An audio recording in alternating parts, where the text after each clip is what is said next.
Hello and welcome my dear student. तो आज हम आपके लिए प्रॉफिट एंड लॉस का प्रैक्टिस सेट लेके आए हैं। हमने आपको परसेंटेज का प्रैक्टिस सेट पिछले वीडियो में करा दिया है।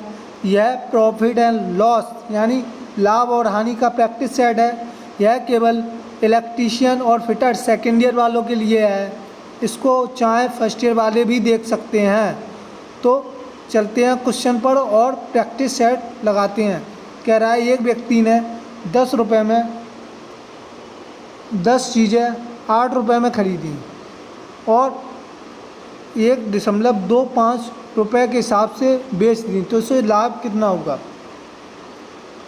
एक व्यक्ति ने 10 चीज़ें कितने 8 रुपये में खरीदी, तो पहले एक वस्तु का क्रय मूल्य निकालो। एक वस्तु का क्रय मूल्य, एक वस्तु कितने में खरीदी उसने, क्रय मूल्य, तो रुपया बटे वस्तु कर देंगे।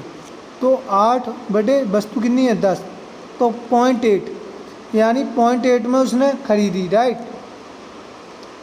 और कितने में बेच रहा है यानी विक्रय मूल्य कितना है उसका, विक्रय मूल्य है 1.25, राइट। तो अब एक वस्तु का क्रय मूल्य कितना है 80 पैसे, राइट। 0.8 को क्या मान सकते हैं 80 पैसे, और बेचा एक वस्तु को कितने में बेच रहा है इतने में, तो उसे लाभ कितना हुआ होगा। तो लाभ के लिए उसको लाभ कितना हुआ, तो यहाँ से देख लो आपको उसको लाभ कितना हुआ होगा 45.45, ठीक है, 45 पैसे।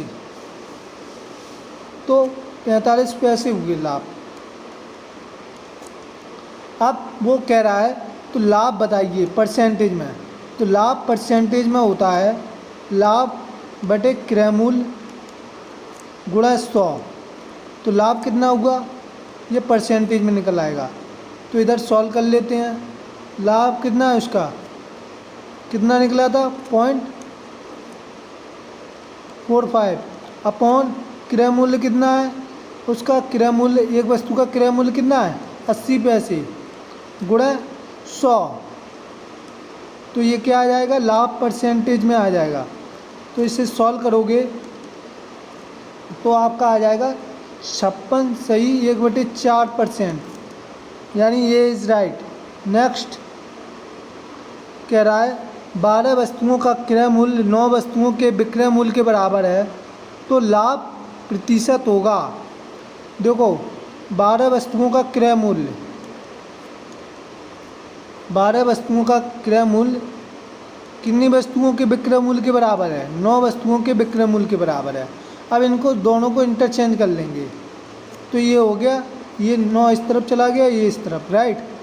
अब देखो अब क्रय मूल्य कितना बन गया 9 और विक्रय मूल्य कितना बन गया 12। तो देखो इसे कितने का लाभ हुआ 3 का, राइट। किस पे हुआ, क्रय मूल्य। क्रय मूल्य क्या होता है, लाभ का अभी फॉर्मूला बताया था हमने। लाभ परसेंटेज में क्या होता है, लाभ बटे क्रय मूल्य गुणा 100, ये परसेंटेज में निकल आएगा, राइट। तो लाभ कितना हुआ सर, लाभ 3 का हुआ, राइट। 3 का लाभ बटे क्रय मूल्य कितना हो गया उसका 9 गुणा 100। तो सॉल्व करोगे तो 1/3 आ जाएगा। तो 100/3 यानी परसेंटेज में कितना आएगा 33 सही 1/3%। बात समझ में आ गई। तो जब भी क्रय मूल्य विक्रय मूल्य के बराबर हो, क्रय मूल्य विक्रय मूल्य के बराबर हो, तो इस तरह ही लगाएंगे, राइट। क्रय मूल्य विक्रय मूल्य के बराबर हो। नेक्स्ट कह रहा है 25 वस्तुओं का क्रय मूल्य, 25 वस्तुओं का क्रय मूल्य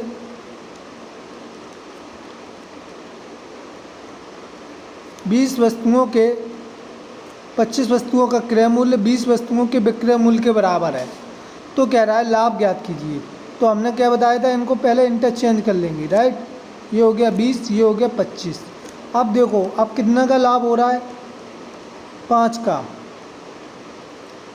20 की खरीद रहे 25 की बेच रहे हैं, यानी विक्रय मूल्य 25 हो गया, राइट। तो 5 का लाभ, तो लाभ के लिए हमने फॉर्मूला क्या बताया था, लाभ परसेंटेज का, तो लाभ बटे क्रय मूल्य इंटू 100, राइट। तो लाभ कितना हो रहा है 5, क्रय मूल्य कितना है आपका, क्रय मूल्य कितना हो गया 20 गुणे 100 परसेंटेज में, 5 को 20, 25 को 100, तो 25% आ जाएगा आपका, कितना आ जाएगा 25%। नेक्स्ट कह रहा है 12 वस्तुओं का क्रय मूल्य, 12 वस्तुओं का क्रय मूल्य 16 वस्तुओं के विक्रय मूल्य के बराबर है। तो ठीक है, इनको इंटरचेंज कर लो, तो ये 16 हो गया, ये 12। अब देखो 16 की वो खरीद रहा है और बेच कितने की रहा है 12 की, तो उसके 4 को क्या हो रहा है, लॉस हो रहा है, माइनस, ठीक है। तो लॉस कितने का हो रहा है 4 का, तो कोई बात नहीं है, लाभ और हानि के लिए फॉर्मूला ये होता है, लाभ या हानि परसेंटेज में निकाल ली हो, तो लाभ या हानि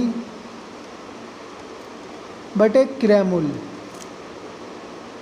क्रय मूल्य इंटू 100, ये आ जाएगा आपका परसेंटेज में, राइट।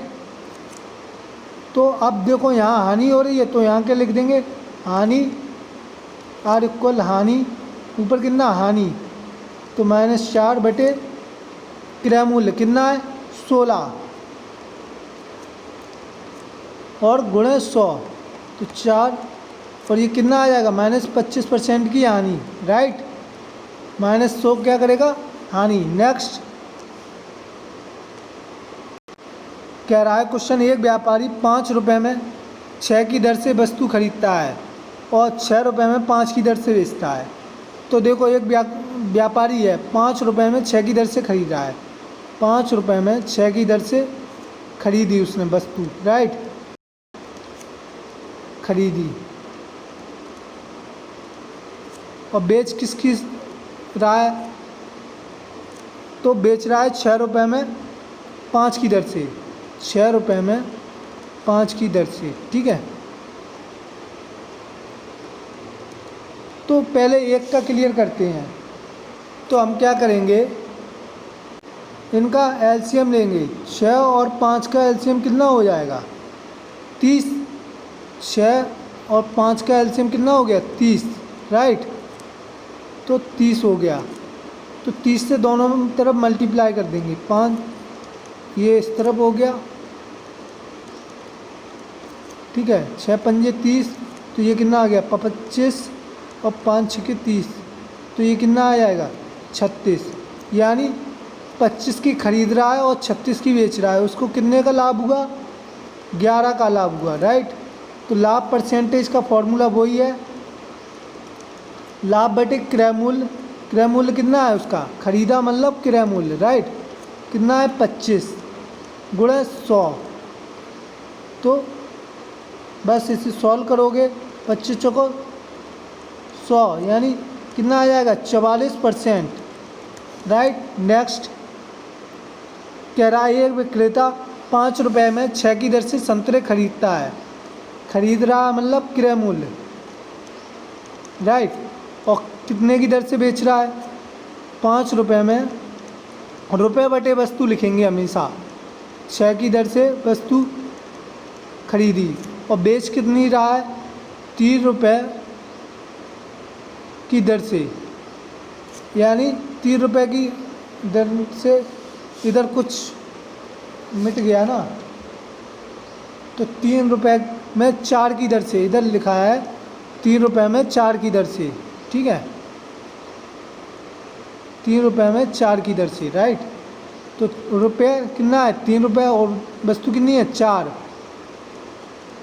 तो देखो 6 और 4 का क्या ले लेंगे एलसीएम, 6 4 का एलसीएम कितना होगा 12, राइट, 6 दूनी 12 और 4 तीय 12, तो दोनों तरफ 12 से मल्टीप्लाई कर देंगे,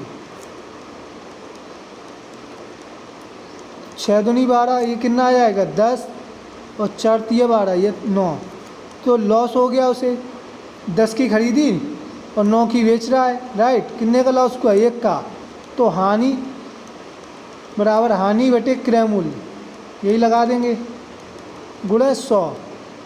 तो हानि कितनी हुई -1 की, क्रय मूल्य कितना है उसका 10, राइट, यही तो है क्रय मूल्य खरीदी, गुणा 100। तो 10 दाम 100 यानी -10% का लॉस हुआ उसे, माइनस क्या शो करेगा 10% की उसे हानि हुई। नेक्स्ट कह रहा है एक साइकिल का मूल्य 20% कम किया जाता है और 20% बढ़ा दिया जाता है, तो दुकानदार पर बिक्री का क्या प्रभाव पड़ेगा जब 2% दी हों, जब 2% दी हों और आंसर भी किस में दे, परसेंट में। तो फॉर्मूला हम क्या लगाएंगे हमेशा, x plus y plus x बटे वाई,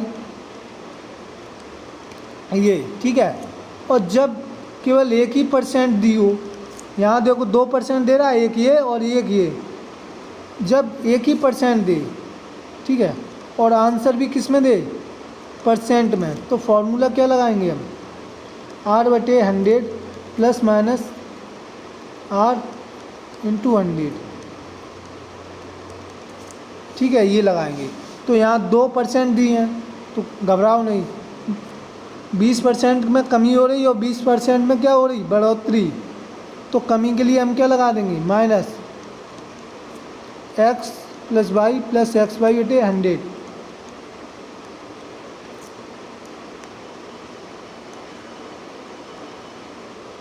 तो अब 20 की कमी हुई, 20 का प्रॉफिट प्लस -20 और प्लस 20, इधर प्लस लगाओ या ना लगाओ, राइट, 100। तो -20 से प्लस 20 कैंसिल, तो ये प्लस माइनस क्या हो जाएगा, -400 बटे 100। तो कितना आ जाएगा, -4% कमी, राइट, माइनस क्या शो करेगा, 4% की कमी। जब भी हमेशा याद रखो 20% की कमी हो रही हो या 20% बढ़ रहा हो, तो हमेशा 4% की कमी होगी। नेक्स्ट कह रहा है एक व्यक्ति मकान 2 लाख रुपए प्रति मकान के हिसाब से बेचता है, 20% का लाभ कमाता है और 20% की हानि। तो इस लेन देन पर कुल लाभ या हानि % ज्ञात कीजिए। देखो आंसर किस में पूछ रहा है, परसेंट में, कितनी % दिए हैं उसे, 2% दिए हैं। तो जब 2% दिए हो तो फॉर्मूला क्या लगाओगे, यही x plus y x y बटे 100, बस सॉल्व कर लिया। तो पहले क्या हो रहा है, 20% का लाभ, तो प्लस 20, दूसरे पे माइनस हानि, प्लस 20 और -20 बटे 100 और % में, राइट, प्लस माइनस कैंसिल, ये कितना आ जाएगा, माइनस का 400 बटे 100, तो कितना आ जाएगा, -4% कमी। बात समझ में आ गई।